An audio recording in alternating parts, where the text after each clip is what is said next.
ምናልባት ልደቱ ይሄዳል ብለውም ከመፍራት ላይፈርሙ ይችላሉ። እነዛ ተቃዋሚዎችም ደጋፊዎችም ሊሆኑ ይችላሉ እና የተለያየ ምክንያት ልንገልጽ እንችላለን። በእነዚህ ምክንያቶች በበቂ መጠን እየተፈረመ አይደለም። ያሳዝናል። ግን እኔ ምንም ችግሩ የኔ ችግር አይደለም። እኔ ማድረግ ያለብኝን ማድረግ ነው። ይሄ እንደ ህብረተሰብ ያለብን ችግር ነው። አንድ ማሳያ ነው ማለት ይቻላል። ይሄ ለእኔ ግን የማይጠበቅ አይደለም። አውቃለሁ፣ ጠንቅቄ አውቃለሁ ተቃዋሚው የችግሩ አካል እንደሆነ፣ ህብረተሰቡ የችግሩ አካል እንደሆነ። በዚህ ረገድ ያለውን ጉድለት ስለምረዳ ብዙ አያስደንቀኝም ማለት ነው። ዞሮ ዞሮ ፔቲሽኑ አሁንም እየተፈረመ ነው፣ ሰዎች እየፈረሙ ነው። አዝጋሚ ቢሆንም እየተንኳተተ ነው ማለት ነው። ስለዚህ ለተወሰነ ጊዜ ክፍት ሆኖ ስለሚቆይ አሁንም ቢሆን ጠቀሜታውን ተረድቶ ሰው መፈረም ቢችል ጥሩ ነው እላለሁ። ለማንም ብሎ አይደለም፣ ለእኔ ብሎ አይደለም የሚፈርመው፣ ለራሱ ብሎ ለመብቱ ብሎ ቢፈርም ይጠቅማል የሚል እምነት አለኝ። እኔ ለመብቴ ለመከራከር ለመብቴ ለመታገል ሰንፍ ሰው አይደለሁም። የሌላም ሰው ገዛ ብዙ የምጠብቅ ሰው አይደለሁም።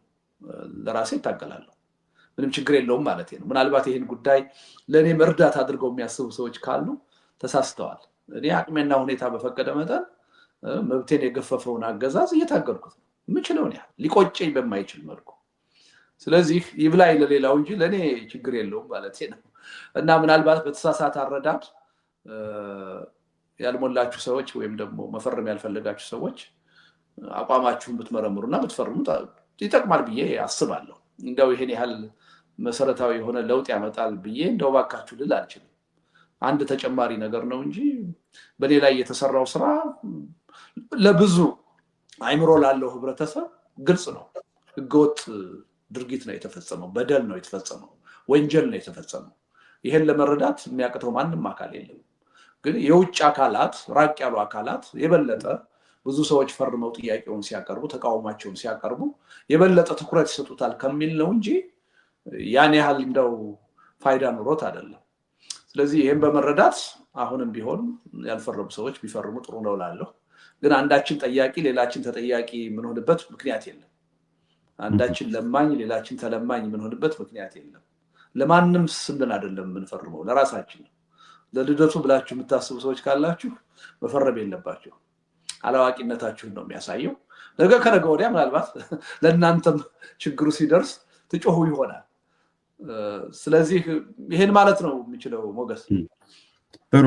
አዝጋሚ ነው ያልከው፣ እሱ ነው እኔም ወስደው አልተፈረመም ሳይሆን በሚፈልገው ልክ ለማለት ነው። ግን ከዛም ሄዶ ያው ኳሊቴቲቭ የሚታየለ በአይነት የኳንቲቲ ይሄን ያህል 3000 2000 መፈረም ብቻ ሳይሆን ሰዎች የሚናገሩ ዲስኮርሱን በየጊዜ ጀስቲፊኬሽኑ የሚናገሩት ለምን እንደማይፈርሙ ቢዮንድም ሄጄ ስከታተል ስለነበር ሳምንቱ ሙሉ፣ ለዛም ነው ያንን ያቀረብኩት። ሰፊው ህዝብ የት ገባ የሚለውንም ስለሚያነሳ ነው። ባይዘው በዚህ ያልታመነ ለትግል እንዴት ነው የሚታመኑት ታዲያ? ለምሳሌ ሰላማዊ ትግል እጀምራለሁ አቀጣጥላለሁ ብለህ ስትሄድ የምር ምክንያቱም ማሳያ ብልሃል በተወሰነ መልኩ ልደቱ ሰፊው ህዝብ እንላለን በየጊዜው፣ ወይም ደግሞ ሳይለንት ማጆሪቲ በእንግሊዝኛ፣ በአማርኛ ሰፊው ህዝብ እንበል፣ ዝም ያለው ሰፊው ህዝብ። ስለዚህ ሰፊው ህዝብን እንዴት አድርገን ነው ታምኖ በርካታ ሰው አለ፣ በሚሊዮን የሚቆጠር ህዝብ አለ፣ ሰላማዊ ትግልን ማቀጣጠል እንችላለን፣ በተለይ ከተሞች ላይ ማድረግ እንችላለን እየተባለ በአንድ በኩል እየተናገርክም እየጻፍክበትም አትሊስት የምናምንም ሰዎችም አለን። ግን ሰፊው ህዝብ የማይኖር ከሆነና በትንሹ የማይታመን ከሆነ ለዛውም አኖኒመስ ነው ባይዘው፣ እዚህ ጋር ስም መጥቀስ አያስፈልግም፣ አኖኒመስ ነው፣ ማን እንደፈረመ አይታወቅም።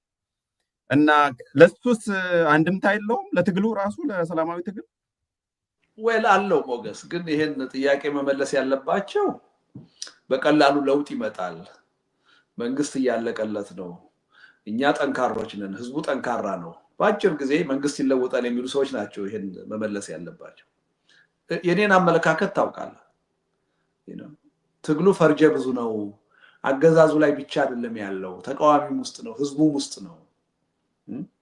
ሁላችንም እየገፋን ያለነው ወደሚጠቅመው ወደሚያድነን አቅጣጫ አይደለም፣ ወደሚያፈርሰን አቅጣጫ ነው እያልኩ ነው አይደለም የምገልጸው። ይችም ሀገር አሁን በያዘችው መንገድ የምትቀጥል ከሆነ ከመዳን ይልቅ የመፍረስ እድል ነው ያላት። እንደውም አንዳንድ ጊዜ ደፈር ብዬ በመቶኛ 70-80 በመቶ ኢትዮጵያውያን በያዝነው መንገድ የምንቀጥል ከሆነ እድላችን የመፍረስ ነው። አሁን ኢትዮጵያውያን ያለንበት ሁኔታ በጣም ተስፋ አስቆራጭ ነው። ፖለቲከኞቹ ተስፋ መቁረጥ ስለሌለብን ነው ደፋ ቀና የምንለው። ሁኔታዎቹ ግን ተስፋ አስቆራጭ ናቸው። ከመዳን ይልቅ የመፍረስ እድል ነው ያለን ምለው እኮ ያለ ምክንያት አይደለም። እንደ ዜጋ እንደ ህዝብ ኃላፊነታችንን መወጣት ያልቻልን የለውጥ ኃይል መሆን ያቃተን መሆኑን ስለምረዳ ለኔ አዲስ ነገር አይደለም። ይሄ አዲስ ነገር አይደለም። ሰላማዊ ትግል ተቀባይነት በህብረተሰቡ ያገኛል ብዬ እኮ አይደለም እየታገልኩ ያለሁት። በቀላሉ እንደማያገኝ እኮ አውቃለሁ። ግን ትክክለኛ መስመር እንደሆነ ለውጤት የሚያበቃ መስመር እንደሆነ ስለማምን ነው እስከ መጨረሻው ድረስ እየታገልኩ ያለሁት። ህዝቡ በቀላሉ ሊቀበለው እንደማይችል ከኔ በላይ ጠንቅቆ የሚያውቀው የለም። ለዚህ ነው ከመዳን ይልቅ የመፍረስ እድላችን ሰፊ ነው ምለው። ህብረተሰቡ የለውጥ ኃይል ለመሆን ስላልቻለ ለውጥን ይፈልጋል፣ ይመኛል። የሚጠብቀው ግን በሆነ ተአምር ነው። ራሱ መከፈል የሚገባውን ዋጋ ከፍሎ አይደለም፣ ጠባቂ ነው። የለውጥ ኃይል መሆን የተሳነው ማህበረሰብ ነው ያለ ከኤሊቱ ጀምረ ማለት ነው። ስለዚህ ይሄ ለኔ አዲስ ነገር አይደለም። እምለውን ነገር የሚያጠናክር ነው። በዚህ ደረጃ ነው የወረድነው፣ በዚህ ደረጃ ነው የሰነፍነው፣ የደከምነው፣ በዚህ ደረጃ ነው ዋጋ ያጣነው።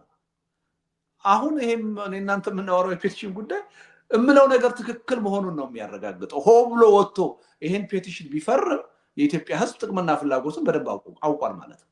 ለውጥ ለማምጣት ምን ማድረግ እንዳለበት አውቋል ማለት ነው። በዚህ ደረጃ ከደረሰ ለውጥ ለማምጣት ተቃርቧል ማለት ነው። ኢትዮጵያ የመዳን ሰፊ እድል አላት ማለት ነው። ያ ቢሆን ነበረ የኔን አመለካከት ሊጻረር የሚችለው ማለት ነው። ይሄ መሆኑ ሁልጊዜ የምናገረውን ነገር ቢያረጋግጥ ነው። የለውጥ ኃይል አይደለንም። ለውጥ ለማምጣት አልተቃረብንም፣ ገና ነን።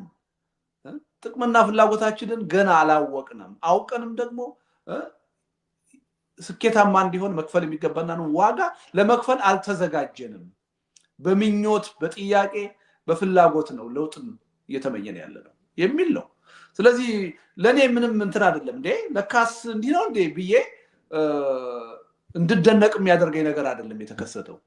የማውቀውን ነገር የበለጠ የሚያጠናክር አንድ ምክንያት ነው ሆኖ የመጣው ይሄ ማለት ነው። እና በፊትም ቢሆን በዛ ደረጃ ያለኝ ኤክስፔክቴሽን ብዙ አይደለም። በጣም ጥሩ። ምናልባት የአስተሳሰብ ነፃ አውጪ ግንባር ያስፈልግ ይሆን? ምንም ጥርጥር የለውም። ታዲያ የምንታገለው እኮ መሬትንና ተራራን፣ ከተማን፣ ወንዝን ነፃ ለማውጣት እኮ አይደለም። አስተሳሰብን ነፃ ለማውጣት ነው። አስተሳሰብን ለመቀየር ነው እኮ እየታገልን ያለ ነው። ምን ጥርጥር አለው ብለህ ነው? ትልቁ ችግራችን እኮ ያስተሳሰብ ነው። እሱን ነው የምልህ። ትናንትናም ባደረከው ውይይትም ነካ አድርገን የሄድከውና ስም ልስተው ብዬ ነው። አነግና እንበለው አስተሳሰብ ነፃ አውጪ ግንባር በደንብ ያስፈልጋል። አሁን በደንብ እንደሚያስፈልግ ወቅቱ የበለጠ እያስረዳ ነው። አንዱ ተጨማሪ ምክንያት ይሆናል ከሚል አንፃር ነው፣ ለዛ ነው ያመጣው። ስለዚህ በደንብ ፊት ለፊታችን ያለው የአነግ ትግል በጣም ከፍተኛ መሆኑን የሚያሳያል ነው ባጭሩ።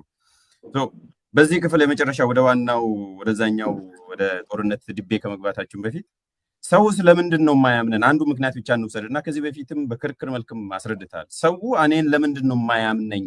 ምን ባረግስ ነው የሚያምነኝ ብለህ ጊዜ ወስደህ መርምረህ ታውቃለህ? የጽሞና ጊዜ ወስደህ ሪፍሌክት አድርገህ ታውቃለህ? ለምንድን ነው ለቱ ነው የማያምነኝ? ስራዬ እኮ ነው። እዚህ ትግል ውስጥ 32 ዓመት ነው የቆየሁት። እኔ መስራት የሚገባኝን ነው የምሰራው። ያን ደግሞ የምሰራው በሀቅ ነው፣ በእውነት ነው የምሰራው። በተጨባጭ ያ አለመሆኑን እስካሁን ያረጋገጠ የለም አሉባልታ ከማውራት ውጭ። በእኔ ላይ የተወሩ አሉባልታዎች ሁሉ ከአሉባልታነታቸው አልፈው እውነት እንዳልሆኑ በተግባር ደጋግመው ታይተዋል። እኔ ከዚህ በላይ ምንም ላደርግ አልችልም። የሰው ልጅ አስተሳሰብን በጥብጣህ አይደለም የምትግተው አይደል? ትነግረዋለህ። በነፃ አይምሮ አይቶ መፍረድ ካልቻለ ምንም ልታደርገው አትችልም። ሰውን አጠርጥር ልትለው አትችልም።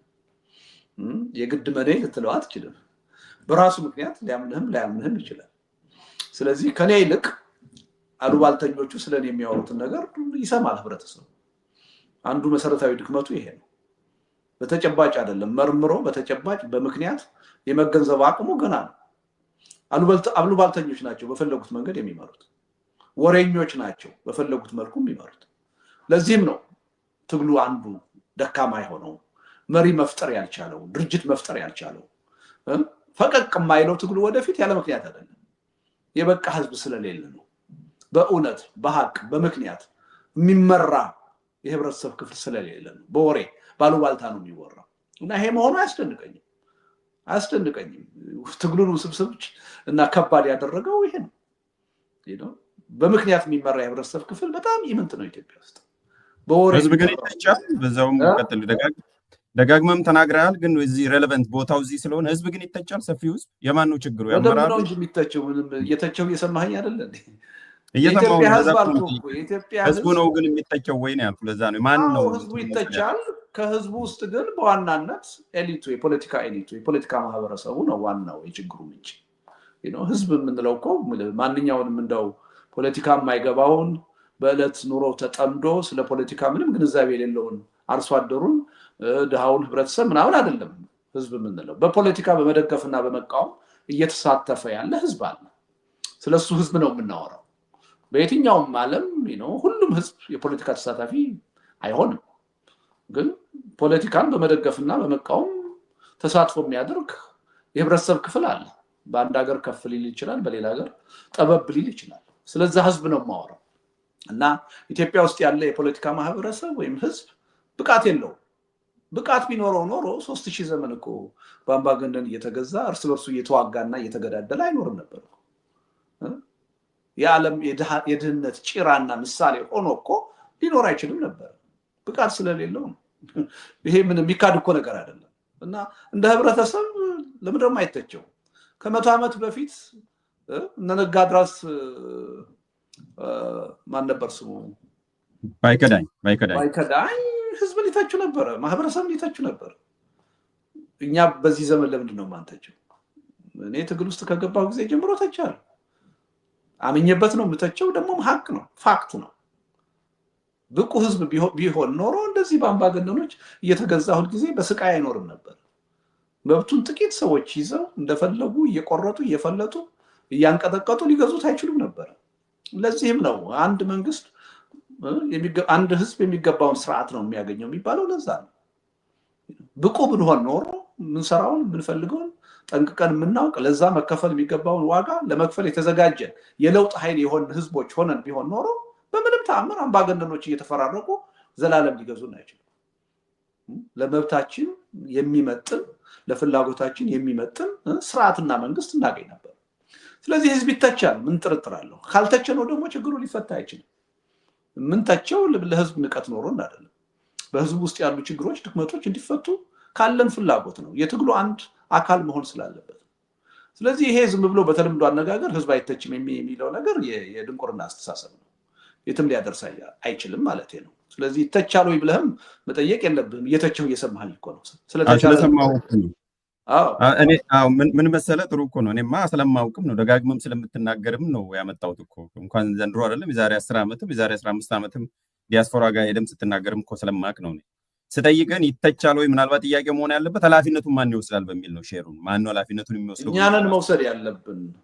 ትልቁ ችግር ምንድነው? የፖለቲካ ኤሊት ነን የምንለው ከህብረተሰቡ የተሻልን አይደለም። የመሪነት ሚና እየተጫወትን አይደለም። ለህዝቡ የምንናገረው ህዝቡ ምን ለማዳመጥ ይፈልጋል ብለን ነው። መስማት የሚፈልገውን ነው እንጂ የሚጠቅመውን አይደለም የምንነግረው። ፖፑሊስት ነን።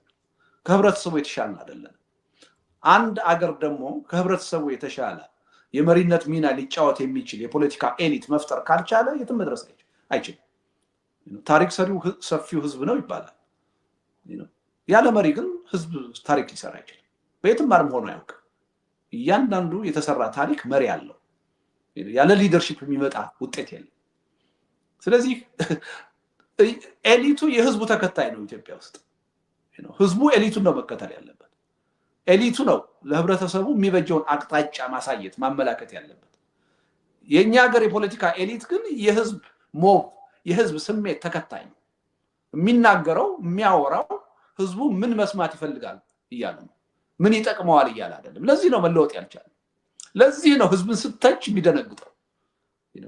ምክንያቱም የህዝብ ድክመትን የህዝብ ችግርን ብናገር ህዝብ ይጠላኛል ብሎ ነው የሚያምነው። እንደዚህ አይነት የፖለቲካ አመራር ለውጥ ሊያመጣ አይችልም። መሪም ነው ሊባል አይችልም። እና አንዱ መሰረታዊ ችግር ሁልጊዜ ስጠቅስ ትሰማኛለህ አይደለ? ኢትዮጵያ አሁን ለምትገኝበት መሰረታዊ ችግር አንዱ ሊደርሺፕ ነው፣ አመራር ነው። የለንም። ከህብረተሰቡ የተሻለ ላቅ ያለ ህብረተሰቡን አቅጣጫ አስይዞ ሊመራ የሚችል ሊደርሺፕ መፍጠር አልቻለም። ሁል ጊዜ የፖለቲካ ኤሊቱ ህዝቡን በምሰል የሚፈልግ ህዝቡ ምን መስማት ይፈልጋል እያለ የሚናገር ነው እና ይሄን ጠንቅቀን ካላወቅን የወደፊቱ ጣፈንታችንም የትም አይደርስም እኔ ሁል ጊዜ እንደምለው ከመዳን ይልቅ ወደ መፍረስ አገር የለሽስ መንግስት የለሽ ወደ ሆነ ሁኔታ ነው የምንሄደው ሂደታችን የሚያሳየው ይሄ